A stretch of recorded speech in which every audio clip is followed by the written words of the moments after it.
My name is Eleanor Thompson, and I'm 62 years old. What I'm about to tell you will forever change how you look at your own family.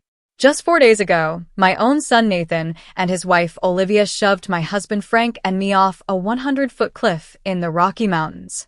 As we plummeted through the air, the wind whipping past us like a freight train, I felt the world spin in slow motion. Rocks rushed up to meet us, and the impact shattered bones. I tasted blood, sharp and metallic, mixing with the dirt in my mouth. Lying there, broken and bleeding on the jagged stones below, I heard Frank's desperate whisper through the haze of pain. "Ellie, don't move. Play dead." But that wasn't the end of the nightmare. No, the real horror came when Frank revealed a secret our son had buried for 27 years, a truth that ripped my heart out and made me question every hug, every family dinner we'd ever shared. Let me take you back to how it all started, to the life we thought was picture perfect. For over 4 decades, Frank and I built what felt like the American dream in our cozy suburban home in a small Colorado town. The kind of place where neighbors wave from their porches and kids play catch in the yards. I'd wake up to the smell of fresh coffee brewing in our kitchen, the sunlight filtering through the lace curtains my mom had sewn years ago. I worked as a nurse at the local hospital, coming home each evening with stories about the patients I'd helped, little old ladies recovering from hip surgeries or young moms with newborns. Frank ran his auto repair shop downtown, his hands always stained with grease, but gentle enough to fix a kid's bike for free. He'd turn scrap metal into custom parts, and folks from miles around trusted him with their cars. We had 2 boys, Michael, our oldest, and Nathan, 5 years his junior. Michael was the light of our home, always cracking jokes, helping Frank in the garage after school, shielding me from bad news like a protective big brother should. Nathan was quieter, more inward, but I loved him just as fiercely. As a mom, you don't pick favorites, you pour your heart into both. Sundays after church, we'd all sit around our big oak dining table, the one Frank had built with his own hands, for pot roast and mashed potatoes. Michael would chatter about his engineering dreams at college, while Nathan poked at his food, lost in thought. Evenings, Frank and I would stroll the 5-mile trail loop around the lake, talking about our future, watching grandkids play in the backyard, maybe taking that RV trip to the Grand Canyon when we were tired. We'd hold hands, feeling the cool evening breeze off the water, planning a smaller cabin once the boys were on their own. Weekends were for family barbecues. My sister Beatrice and her husband would drive over from the next county, bringing their kids and a cooler of sodas. The house would fill with laughter, the sizzle of burgers on the grill, the splash of kids in the kiddie pool, the men tinkering with Frank's old Ford truck in the driveway. Frank was my rock after 42 years of marriage. He'd still surprise me with wildflowers picked on his way home from the shop, help me fold laundry while we watched reruns of old westerns, or hold my hand while I graded nursing notes. We were a team, unbreakable, or so I believed. At night, we'd sit on the back porch swing, staring at the stars, sipping iced tea and dreaming aloud. But looking back, those peaceful walks were unknowingly preparing us for the hike that nearly ended everything. Perfect happiness, I've learned the hard way, often masks the deepest wounds. When Michael turned 22, cracks started showing in our family foundation. He'd argue with Nathan over things I couldn't quite grasp, whispers in the hallway that stopped when I walked in. Frank brushed it off as brother stuff, saying boys will be boys. I wanted to believe him because admitting otherwise would shatter our idyllic life. One crisp October night 27 years ago, Michael didn't come home for dinner. We waited until midnight, then 1 a.m., the clock ticking louder with each passing minute. Nathan claimed he was studying in his room, but his eyes darted away when I asked about his brother. Frank grabbed his jacket and headed out with some neighbors, flashlights cutting through the dark, searching every trail and hangout spot Michael loved. At dawn, they found his body at the bottom of the river canyon, a 100-foot drop from the edge. The police ruled it an accident. He must have slipped in the dark while hiking alone. I never questioned it. The grief was too raw, like a knife twisting in my chest. Michael's funeral was a blur of black dresses and sympathetic hugs. I wore the same simple black outfit I'd worn to my father's service, tears soaking the collar. Nathan stood there stoic, barely shedding a tear, his face a mask that now haunts me. Frank held me up when my knees buckled, whispering comforts that I later learned burned like acid in his throat. After Michael's death, Nathan transformed. He became the attentive son, mowing the lawn without asking, fixing leaky faucets, bringing me chamomile tea when I couldn't sleep. I thought it was his way of coping, filling the void his brother left. How blind I was. He was crafting a facade, hiding the darkness inside. The years rolled on, and the pain dulled but never vanished.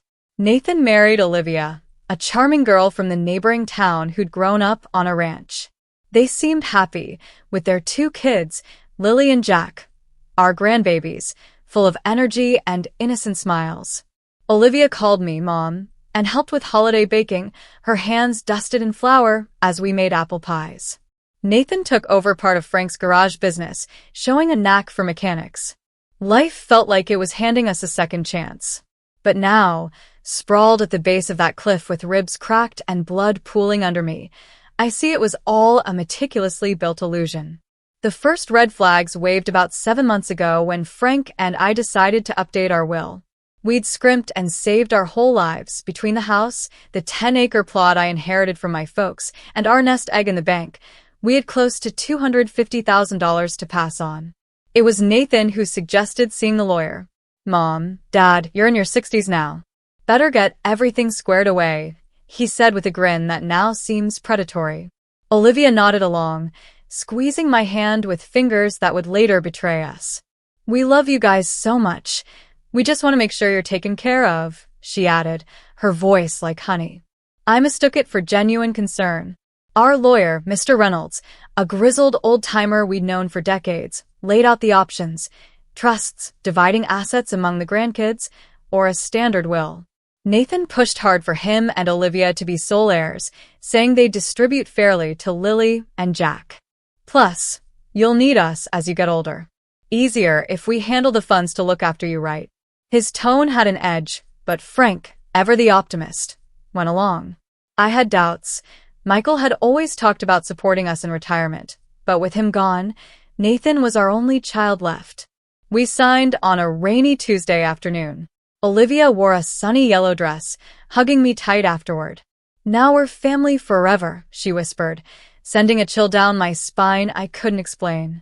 That night, as I chopped vegetables for stew, a nagging feeling gnawed at me, like I'd handed over the keys to our lives. The weeks after we're off, Nathan and Olivia visited more, but it felt calculated. They'd suggest home improvements, like installing a new deck or push life insurance policies. Mom, that big house is a money pit for 2 seniors, Olivia said, eyeing our antiques with appraiser's gaze. We could help you downsize to a nice condo in town. But our home was my sanctuary. Every room held memories. The kitchen where I'd baked thousands of cookies, the garage echoing with Frank's tools, the backyard where the kids had swung on tires. Selling felt like erasing our history. When I pushed back, Nathan's eyes flashed irritation. Mom, you're being stubborn. This place is too much at your age. What if you slip on the stairs? We can't drop everything to rush over. Olivia chimed in. Maintenance costs are through the roof. Sell now while prices are up. Smart move for retirees. Frank started nodding along, his practical side kicking in. But I sensed something deeper, an undercurrent of urgency that unsettled me. One evening, after another strained talk, I asked Frank if Nathan's sudden interest in our finances seemed odd. Ellie, he's just looking out for us, he said, rinsing dishes under the faucet's steady stream. But his eyes held a shadow, a doubt he buried deep. Things escalated when Nathan proposed power of attorney over our accounts. Just in case one of you gets sick, we can handle bills without red tape, he explained casually while Olivia brewed coffee, moving around our kitchen like she owned it. It sounded logical, but his persistence prickled my skin. That night, I lay awake, the ceiling fans hum mocking my racing thoughts, wondering why my gut screamed warning. The next day, I called Beatrice.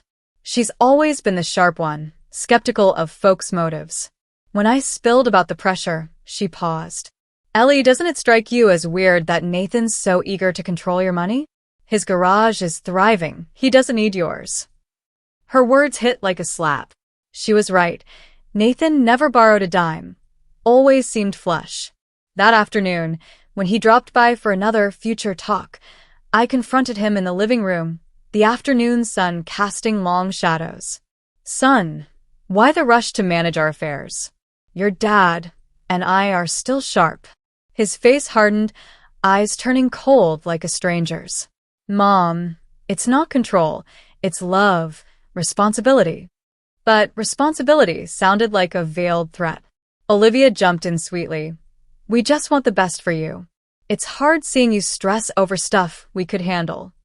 That night, Frank and I argued for the first time in years, dishes clinking angrily in the sink. He called me paranoid. I insisted something was rotten. Frank, remember Nathan before Michael died? He was distant, almost scary sometimes. Frank's eyes flickered with recognition, and my heart pounded. Ellie, he said softly, sitting at the table where Michael used to do homework.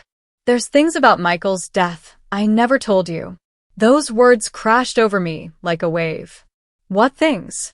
I whispered, voice trembling. Frank rubbed his face, lines deepening. The night he died, Nathan wasn't studying. I saw him sneak out around 8 p.m. I followed because he'd been acting aggressive, resentful. He paused, staring at his calloused hands. I found them arguing at the canyon edge, yelling about inheritance. Nathan furious that Michael, as the eldest, would get the lion's share per tradition. But there was more. Money Michael had uncovered. What money? I asked, the room spinning. Frank sighed. 3 days prior, Michael came to me in the garage, papers in hand. He'd found Nathan siphoning from our savings, small bits at first, then bigger chunks, totaling $30,000. Michael had proof, been tracking it for months. My mind reeled. The son who'd been so helpful post Michael's death had been thieving even before. Why hide this? I accused, betrayal doubling. Because when I reached them, it was too late. I saw Nathan standing over Michael's body, shaking, muttering it was an accident. Tears welled in Frank's eyes. He begged me to help, said Michael lunged. He defended, and Michael slipped. But you believed him, I murmured, knowing the answer. Frank nodded, guilt etched deep. He was our boy, Ellie. Michael was gone. I couldn't lose Nathan, too. Thought it was a fluke that he'd change. And the money? He promised to repay, said it was for a bad investment.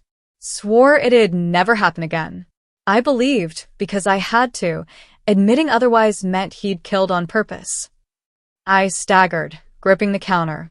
Our life was a lie. That's why he's after our finances now, I whispered. Not care, greed. Frank nodded. And worse. I checked his books quietly. Garage is tanking. He owes $120,000 to banks and shady lenders. Papers shook in my hands, numbers confirming Nathan's desperation. Does Olivia know? Absolutely. Her questions about our savings, house value, insurance, they're calculating our worth dead. The word death iced my veins. If he'd killed his brother for money, why not us? We go to the police, I urged. Frank shook his head. With what proof? I'm an accomplice after 27 years. Who'd believe an old mechanic? Logic trapped us. So, we wait for him to strike? We watch, gather evidence. But the phone rang, Nathan. Hey, Mom, Olivia, and I thought it'd be great to celebrate your 42nd anniversary with a mountain getaway next weekend. Hike the Rockies, family time. Blood froze. Frank's face mirrored my terror. Sounds sweet, son. Let us think on it. Hanging up, we stared, knowing it was our death invite. The mountains, I murmured. Like Michael, make it look accidental. That night, we clung together, planning survival in whispers, the weight of 27 years crushing us. The days after Nathan's call felt like we were living in a pressure cooker, every moment ticking toward an explosion. Frank and I barely slept, our bedroom filled with the hum of the ceiling fan and the weight of dread. The Rockies trip loomed like a guillotine. We knew it was a trap. Nathan and Olivia were planning to make our deaths look like a tragic hiking mishap, just like they'd done with Michael 27 years ago. But refusing the trip wasn't an option. They'd find another way. A car crash, a house fire, something accidental. So, we decided to play their game, but on our terms. Frank rigged his old flip phone to record audio discreetly, tucking it into a hidden pocket of his jacket. I wrote a letter to Beatrice, my sister, detailing everything. Michael's murder, Nathan's theft, our suspicions. I hid it in the fireproof safe with our deeds, praying she'd find it if we didn't come back. The night before the trip, we sat in our kitchen, the same one where I'd baked birthday cakes for our boys, now a war room. Frank held my hand, his grip rough but warm. Ellie, if we don't make it, know these 42 years with you are my everything. Tears burned my eyes as I memorized his face, the scent of his aftershave, the steady rhythm of his breathing. We weren't just fighting for our lives. We were fighting for Michael's truth, for Lily and Jack, our grandkids who deserved better than their parents' poison. Saturday morning broke with a cruelly clear sky, sunlight glinting off the dew-soaked grass in our yard. Nathan pulled up in his shiny pickup truck, whistling like he was auditioning for a family sitcom. "Morning lovebirds," he called, his voice dripping with fake cheer. Olivia stepped out, radiant in a denim jacket, her smile as sharp as a blade. Breakfast was torture, pancakes I couldn't choke down, coffee gone cold in my mug. Nathan spread a map across the table, pointing to a trail in the Rockies. "It's a stunner, Mom. Leads to a lookout over the whole valley, views for days." Olivia chimed in. "It's got some steep spots, but nothing you two can't handle." Her words were a twisted joke. We were 62 and 65, not exactly trailblazers. Frank and I exchanged a glance, his jaw tight, my heart hammering like a drum. As we loaded the car, I caught Nathan checking his hiking backpack. Ropes, a flashlight, a small shovel, and what looked like a flare gun. "What's that for?" I asked, forcing calm. "Safety, Mom," he said without blinking. "If we get lost, we can signal for help." I saw right through it, a flare to find our bodies after the accident. Every move was calculated, every smile a mask. The 2-hour drive to the mountains was an eternity. Olivia blasted country tunes, singing along like we were headed to a picnic, not a slaughter. Nathan drove like a model citizen, stopping at every sign, keeping under 65 miles per hour. No slip-ups to derail their plan. Frank squeezed my hand in the back seat, slipping his phone's record button on. Whatever happened, we'd have proof, or a legacy if we didn't survive. We arrived at the trailhead, a gorgeous spot with towering pines and the distant rush of a river. The air smelled of sap and earth, but to me, it reeked of death. Nathan and Olivia grabbed their gear, all smiles and fake enthusiasm. "Ready for the adventure?" Nathan asked, his eyes glinting with something cold, the same look I now realized he'd had the night Michael died.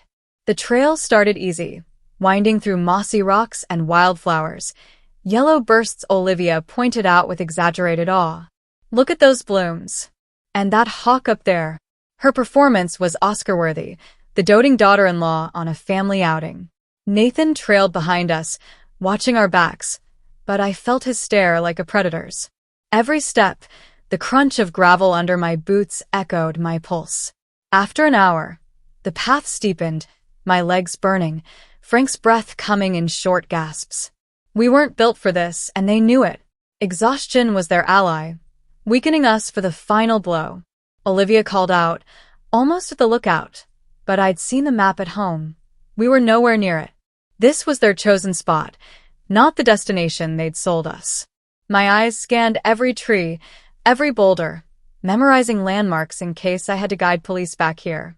Frank did the same, his gaze meeting mine, a silent vow to fight. Then Olivia stopped, pointing to a rocky outcrop jutting to our right. "That cliff's got an unreal view. Let's climb up for some epic photos." My stomach dropped. There it was, the killing ground. The cliff loomed 100 feet above the trail, reachable by a treacherous side path of loose shale and sparse trees.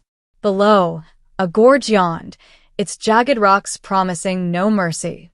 That looks risky for folks our age, I said, voice steady despite my racing heart. Nathan was already moving toward it, backpack slung over his shoulder. Come on, Mom, it's quick. The shots'll be amazing. His tone was the same he'd used as a kid, wheedling for extra dessert, but now it chilled me. Frank gripped my hand, his phone still recording. Refusing meant they'd try again later, somewhere less predictable. We had to go through with it, to catch them in the act. The climb was brutal, rocks slipping underfoot, my knees screaming. I nearly fell twice, grabbing at roots to steady myself. The cliff was a murderer's dream. No witnesses, no way to survive a fall.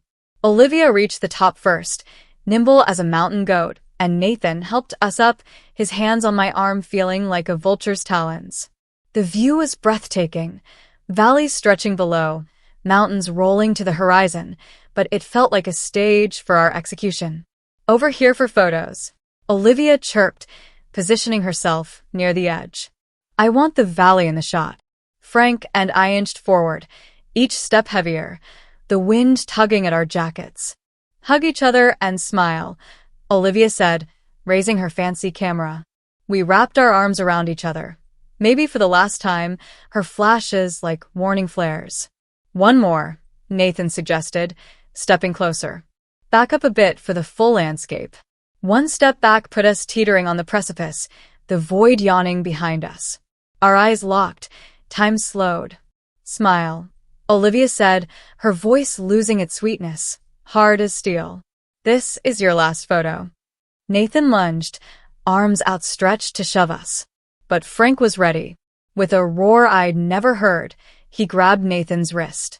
If we go, you're coming too, he yelled. For a split second, we were a tangled mess, teetering on the edge, then gravity won. We fell, locked together, screams swallowed by the wind. The rocks below rushed up, and I thought of Michael, his own fall 27 years ago. The impact was a thunderclap.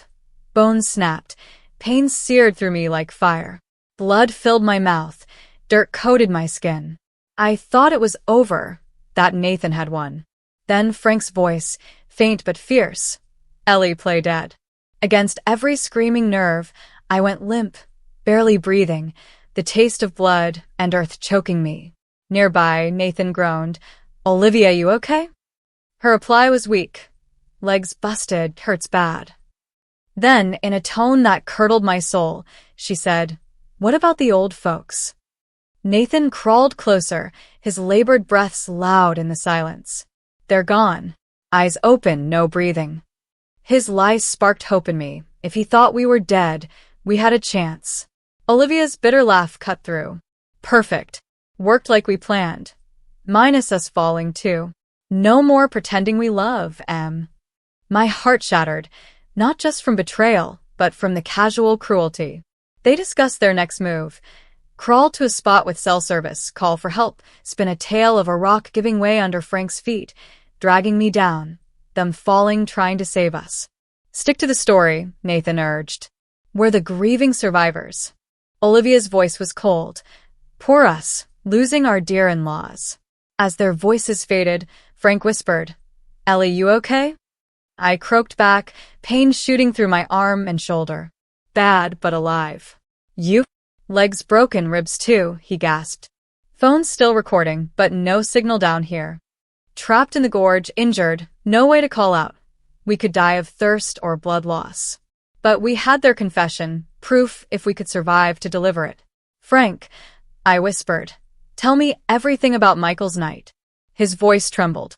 He came to me furious with bank statements. Nathan had been skimming $30,000 over months. Michael wanted to confront him. I followed them to the canyon, saw them screaming. Michael waved the papers, called Nathan a thief. Nathan snapped, said Michael got everything, then pushed him, deliberate, no accident. Tears mixed with my blood. Why hide it? He begged, said it was a mistake. I couldn't lose another son, or you, by telling the truth. The confession tore at me, but distant voices interrupted, rescue teams, drawn by Nathan's flare. Our chance was coming, but so was the risk of Nathan and Olivia realizing we were alive. The voices grew louder, echoing off the gorge walls like a distant siren, rescue teams shouting coordinates, ropes uncoiling with sharp snaps. Nathan must have fired that flare gun, drawing them in with his sob story. My body screamed in agony, every shallow breath sending fire through my cracked ribs, but I forced stillness, playing dead as Frank had whispered. The paramedics rappelled down, their boots crunching on the rocks, flashlights slicing through the dim light like knives. I smelled the rubber of their gloves, felt the cool touch of a stethoscope on my chest. "We've got 2 more down here," one yelled up, his voice urgent but professional. He checked Frank first. "This one's got a weak pulse, critical but alive." Then me, fingers on my neck, ear to my mouth. "The woman's faint, barely there. Get the medics down now." My heart raced. Too fast, I worried they'd notice. But they bought the act. Straps tightened around me, the stretcher's canvas rough against my skin. As they hoisted us up, the motion jarred every broken bone, pain exploding like fireworks. I heard Nathan's performance from above. "My parents, please hurry." His voice cracked just right, laced with fake despair. Olivia sobbed. "It happened so fast, a loose rock." If I hadn't known the truth, I'd have pitted them. In the helicopter, rotors thumping like a war drum, paramedics hooked us to IVs. The needles prick a minor sting amid the chaos. Frank was beside me, his hand limp but warm when I dared a tiny squeeze. "Ma'am, if you can hear me, hang on," a medic said softly. "Hospital's 20 minutes out." His kindness contrasted their cruelty, stirring a mix of gratitude and rage in my gut. At the ER, it was pandemonium, beeps from monitors, wheels squeaking on linoleum, the sharp scent of antiseptic burning my nose. Doctors swarmed, shouting orders. Fractured femur on the male, possible internal bleeding. Females got a dislocated shoulder, head trauma. I kept my eyes shut, breathing shallow, but my vitals betrayed me. A nurse murmured, her pulse is steadying, stronger than expected for this condition. Panic flared. If they figure me out too soon, Nathan might overhear. Then Nathan and Olivia entered the room, their footsteps hesitant. The doctor updated them. "Your father's stable but critical. Your mother, the next hours are key." Olivia's fake sob echoed, but I sensed relief in it. "Can we see them? To say goodbye, just in case?" They approached my bed, Nathan's cologne, a cheap, woody scent, wafting over me. His hand touched mine, clammy and cold. It took everything not to yank away. "Mom, if you can hear, I love you. So sorry this happened." Poisoned words. Olivia leaned in from the other side. "Eleanor, you've been like a real mom to me. We'll never forget." Liar. The only memory they'd cherish was our inheritance. But Nathan whispered closer, his breath hot on my ear. "Should have stayed out of our business, Mom. Questions about money. Some secrets stay buried, like Michael." My blood ran cold. He'd slipped, mentioning his brother. The nurse nearby froze. Through slitted eyes, I saw her badge. Nurse Carla, her face paling as she fiddled with the forestand. Olivia hissed, "What about Michael?" Nathan tensed. "Nothing. Just that Mom always wondered about that night.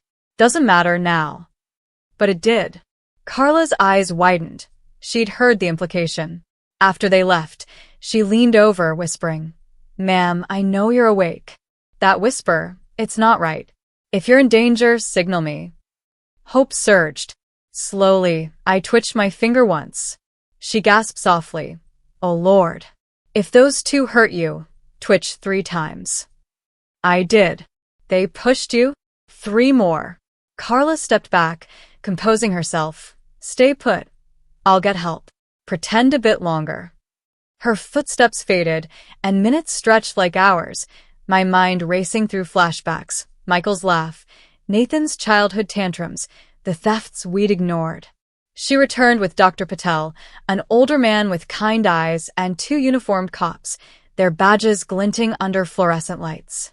"Mrs. Thompson," Dr. Patel said low. "Nurse Carla briefed us." You're safe now. The officers are here. Relief washed over me like cool water. Can you open your eyes? One cop asked. I did, slowly, the room blurring then sharpening. Thank God, Carla breathed. The detective, Harris, leaned in. I'm Detective Harris. Tell us what happened up there. My voice rasped like sandpaper. My son, Nathan and Olivia, pushed us. For the money. I spilled it all. The will pressure. Michael's murder 27 years ago. Nathan's debts. But the gold was Frank's phone.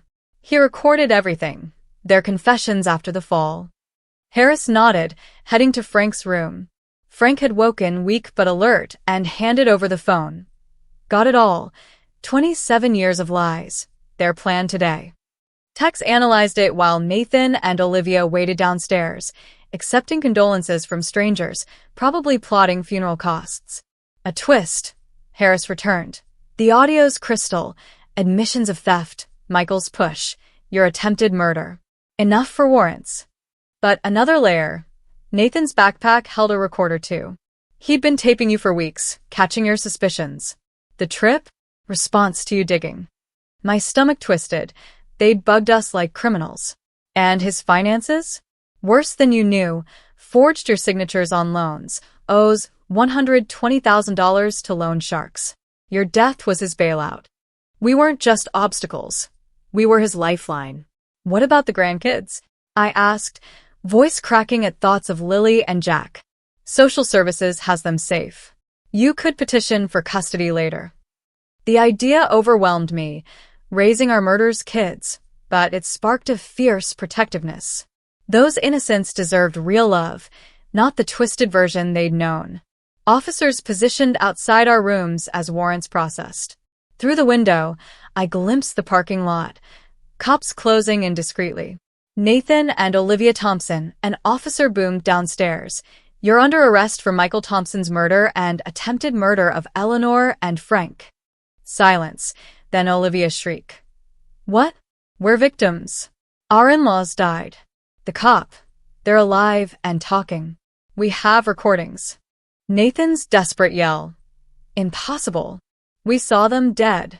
His slip caught on body cams. Olivia turned. It was his idea. I didn't want this. Nathan snarled back. You picked the cliff, planned the photos.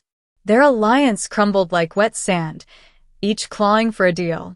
Harris updated us later. They're en route to booking, blaming each other, strengthens our case. Relief mingled with sorrow. My son, reduced to a handcuffed stranger. The media frenzy hit. Reporters outside, headlines screaming, family betrayal in the Rockies. Beatrice arrived, hugging me tight, her perfume a comforting floral cloud. Ellie, I always sensed something off with Nathan after Michael. But this. We cried together, the dam breaking.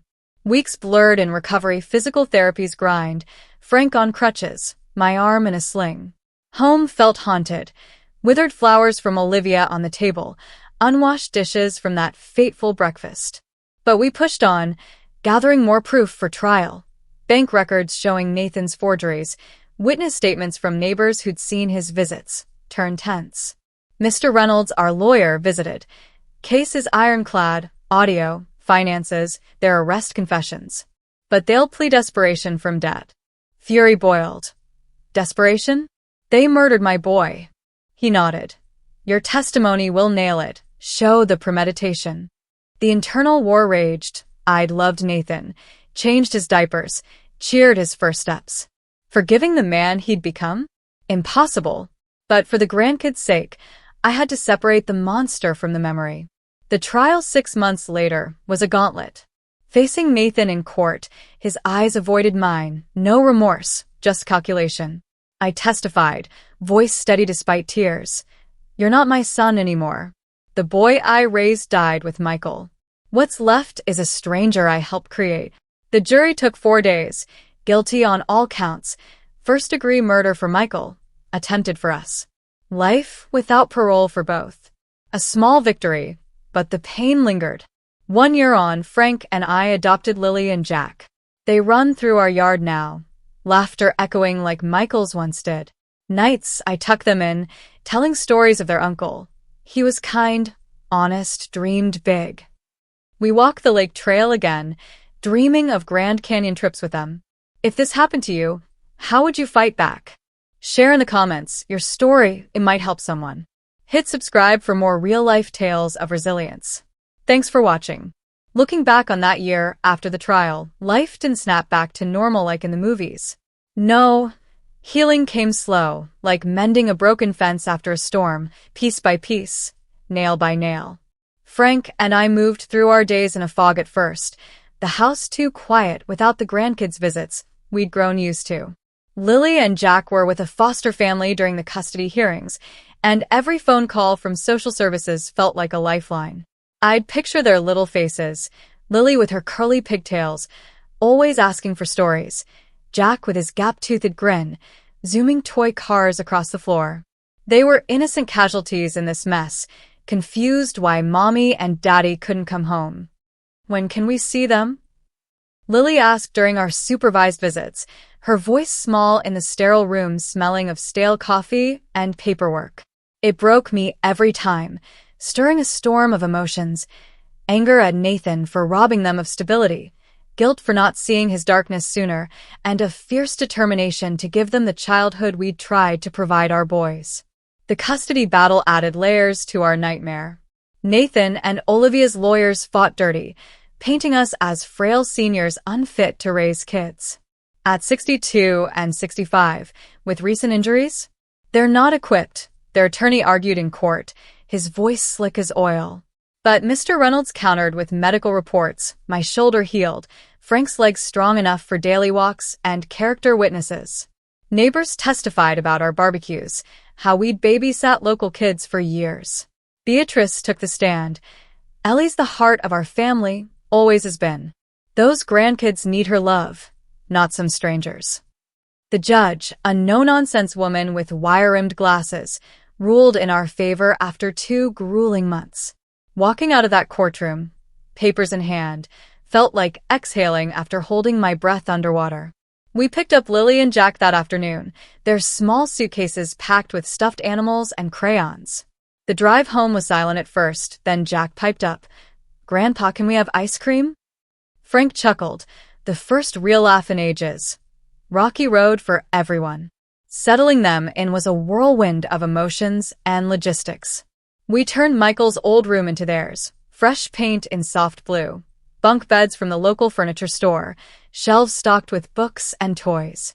The first night, Lily cried for her mom, her sobs muffled against my chest as I rocked her in the old glider chair. "Why can't they come back?" she whispered, her breath warm on my neck. I fought tears, stroking her hair. "Sweetie, sometimes grown-ups make bad choices, and we have to keep you safe." Explaining without scarring them was a tightrope walk. We didn't badmouth Nathan and Olivia. Kids don't need that poison, but we shared age-appropriate truths over time. "Your dad and mom are in a place where they learn from mistakes," Frank would say during family talks around the dinner table, steam rising from homemade meatloaf. Therapy helped us all. Our counselor, Dr. Ellis, a gentle soul with an office smelling of lavender candles, guided us through the trauma. Sessions dug deep. My sessions alone unpacked the betrayal, how I'd replay Nathan's whisper in the hospital, questioning every maternal instinct. "Why didn't I see it?" I'd ask, tissues crumpling in my fist. Dr. Ellis leaned forward. "Eleanor, love blinds us sometimes. But recognizing now shows your strength." Frank struggled too, his guilt over hiding Michael's murder like an anchor. "I enabled him," he'd admit, voice cracking. Group family sessions with the kids built bridges, drawing pictures of happy memories, role-playing emotions. Jack drew a family picnic, including stick figure Nathan. "I miss Daddy, but I like living here." Those moments twisted my heart, blending sorrow with hope. Life found a new rhythm. Mornings started with the sizzle of bacon in the pan, kids' laughter echoing as they chased each other to the school bus stopped 2 blocks away. Afternoons, I'd help with homework at the kitchen table, the same spot where Nathan once sulked silently. Frank reopened his garage part-time, teaching Jack basic tools, wrenches clinking, oil's tangy scent filling the air. Weekends were for outings. Hikes on easy trails, no cliffs, thank you. Picnics by the lake with baskets of sandwiches and fresh fruit. Beatrice visited often, bringing her famous peach cobbler, her hugs a reminder we weren't alone. You're giving them what Nathan never could, real roots, she'd say, eyes misty. But twists kept coming, reminders the past wasn't buried. A letter from prison, Nathan's handwriting, shaky. Mom, I was desperate. The lenders threatened us. Forgive me. I stared at it under the kitchen light, anger flaring like a match. Frank read it too, his face hardening. Words are cheap, Ellie. We didn't respond. Forgiveness wasn't ours to give lightly. Olivia sent one too, blaming Nathan. He dragged me in. I loved you like family. Lies, but they stirred doubt. Had she been coerced? Detective Harris called with updates. Nathan's debts traced to gambling, hidden from us all. Loan sharks were closing in. Your estate was his escape. It added complexity to his motives, not pure evil, but desperation twisted by years of unchecked greed. Still, it didn't excuse murder. The media wouldn't let go. A true crime podcast reached out, wanting interviews. Your story's inspiring, survival against odds, the producer said. We declined at first, but after thinking, we did a local news spot. Sitting under studio lights, makeup caked on my face, I shared. We played dead to expose the truth. For Michael, for our grandkids. The response flooded in, letters from strangers. Your courage helped me confront my abusive son. It turned our pain into purpose, a small light in the dark. Emotionally, the internal conflict raged longest. Nights, I'd lie awake. The ceiling fans were mocking my thoughts. Could I have saved Nathan? Therapy helped reframe. His choices were his, not my failure as a mom. Frank and I grew closer, our bond forged in fire. We'd sit on the porch swing, stars twinkling, holding hands. We lost 2 sons, he'd say softly, but gained a new family. The kids thrived. Lily joined Girl Scouts, her badge sash growing. Jack excelled in Little League, Frank coaching from the sidelines. Their laughter healed us, a balm on old wounds. 2 years post-trial, we took that Grand Canyon trip, RV rumbling down highways, kids oohing at the vast red chasms. Standing at the rim, safely back from the edge, wind tousling my hair, I felt closure. Nathan's betrayal abyss had nearly swallowed us, but we climbed out through love, truth, and grit. If you're facing family shadows, don't stay silent. Seek help, set boundaries. Your story matters. What's your take? Ever dealt with betrayal? Comment below. We're in this together. Subscribe for more stories of real resilience. Thanks for joining our journey. The weight of the past didn't lift after the trial. Not the way I'd hoped. It settled into our bones like damp cold seeping into an old house. Frank and I were alive, yes, but the scars, both the ones you could see and the ones buried deep, reminded us daily of what we'd lost. Not just Michael, but the son we thought Nathan was.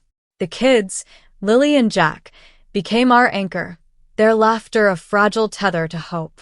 But even with them, rebuilding wasn't easy. Our home, once a haven of Sunday dinners and backyard games, felt like a museum of memories, each corner holding a ghost. The kitchen table where Nathan once carved his initials as a boy now mocked me with its scratches. The porch swing creaked emptier without our old dreams of retirement road trips. Yet every morning, the smell of fresh coffee and the patter of small feet forced us to keep going. Lily and Jack adjusted, but their questions cut deep. One evening, as I tucked Lily into bed, her stuffed bunny clutched tight, she asked, "Grandma, did Daddy hate us too?" The room smelled of lavender from her bath, and moonlight slanted through the blinds, casting stripes on her worried face. I swallowed hard, my throat tight. "No, sweetie. Your daddy made terrible choices, but he loved you in his way. We're your family now, and we love you bigger than the sky." She nodded, eyes heavy, but the doubt lingered. Jack was different. Angry sometimes, throwing his toy cars when he thought we weren't looking. "Why'd they do it?" he'd demand, his small fists clenched. Frank would kneel, his bad leg creaking, and say, "Some folks lose their way, buddy. But we're here to keep you on the right path." Those moments were a tightrope, balancing truth with protection, love with pain. Therapy with Dr. Ellis was our lifeline. In her cozy office, with its soft couch and faint candle glow, we unraveled the knots of betrayal. I'd sit there, twisting a tissue, wrestling with guilt. I raised him. Where did I go wrong? Dr. Ellis's voice was steady. "Eleanor, you gave him love, a home. His choices were his own, not your failure." Frank's sessions were raw. His regret for covering up Michael's death spilled out like oil from an old engine. I thought I was saving him. He'd choke out, eyes red. Instead, I let a monster grow. Group sessions with the kids helped too. Lily drew pictures of our old picnics, Nathan's stick figure fading in her sketches. Jack acted out his anger in role plays, shouting at an empty chair meant for his dad. Slowly, we stitched together a new kind of family, one built on honesty, not secrets. Life's twists didn't stop. A year after the trial, a package arrived. Nathan's prison journal, sent by his counselor with a note. "He wanted you to have this." The pages smelled of cheap paper and ink, his handwriting jagged. "Mom, I was drowning in debt, scared for my life. I thought your money would save us." No apology, just excuses. Another entry. "Michael was always the golden boy. I hated him for it." Reading it, I felt rage and pity collide. Nathan wasn't a mastermind, just a broken man who'd let envy and desperation rot his soul. Olivia's letters came too, less frequent, blaming Nathan. He pushed me into it. I just wanted a good life for our kids. Her words rang hollow. She'd planned that Cliff as much as he had. We didn't write back. Forgiveness wasn't ours to give. Not yet, maybe never. The legal fallout kept us on edge. Detective Harris called with updates. Nathan's forged signatures had drained $50,000 from our accounts over years, funneled into gambling debts and fake business ventures. The loan sharks he owed were under investigation, their threats part of why he'd acted fast. "Your deaths would have cleared his slate," Harris said, his voice grim over the phone. We found more evidence, bank statements hidden in Nathan's old room, emails to Olivia about securing the estate. Mr. Reynolds used it to freeze their access to any remaining assets, ensuring Lily and Jack's future.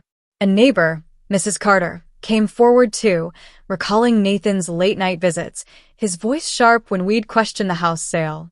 "I thought he was just stressed," she said, wringing her hands over coffee at our table. Her testimony added weight to the premeditation. Emotionally, the hardest fight was within.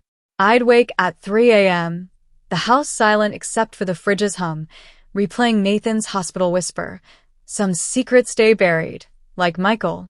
I'd loved that boy, bandaged his scraped knees, cheered at his school plays. How did he become a stranger? Dr. Ellis pushed me to face it. "You're mourning the son you thought you had. Let that grief out, but don't let it define you." Frank struggled too, his silence heavier than ever. One night, under the porch's yellow glow, he broke. "Ellie, I failed Michael. I failed us." I held him, his tears soaking my sweater, and whispered, "We failed together, but we're fixing it for the kids." That became our vow, not to erase the past, but to build something better. The kids grounded us. Lily joined the school choir, her voice sweet like Michael's used to be, singing at the spring concert under gym lights. Jack's baseball games filled weekends, Frank coaching from the dugout, his limp barely noticeable now. We took them to the lake, teaching them to skip stones, their giggles mixing with the water's lap. Beatrice brought her cobbler, and we'd sit in the backyard, fireflies blinking, feeling like a family again. One evening, Jack asked, "Will you tell us about Uncle Michael?" I shared stories, his pranks, his dream to build bridges. "He'd have loved you too," I said, throat tight. Lily hugged me. "We love you, Grandma."